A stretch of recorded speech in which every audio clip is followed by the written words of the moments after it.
Au pied du char, les dernières soudures. Tout doit être prêt pour l'inauguration. Au même moment, au sommet de la structure, les ouvriers fixent les agrumes. Dans le jargon de la fête du citron, cela s'appelle le fruitage.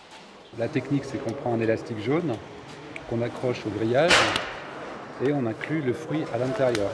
Voilà. Donc le but, c'est de laisser le moins de place possible. Il ne faut pas que du tout qu'on voit le grillage en fait. Donc on les dispose en cartons pour qu'ils s'enchevêtrent les uns avec les autres.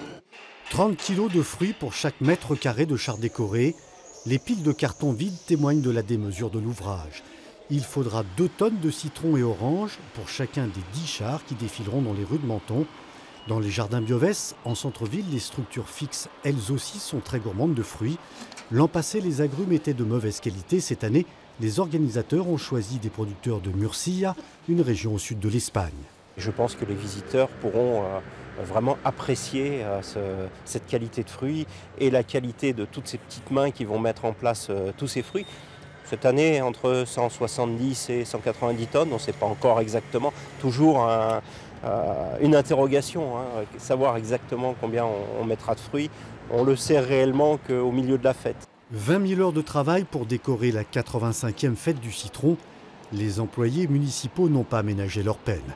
Le public appréciera sûrement les chars hauts en couleur, mêlant les animaux de la mythologie indienne et l'univers festif des films de Bollywood, à découvrir dès samedi.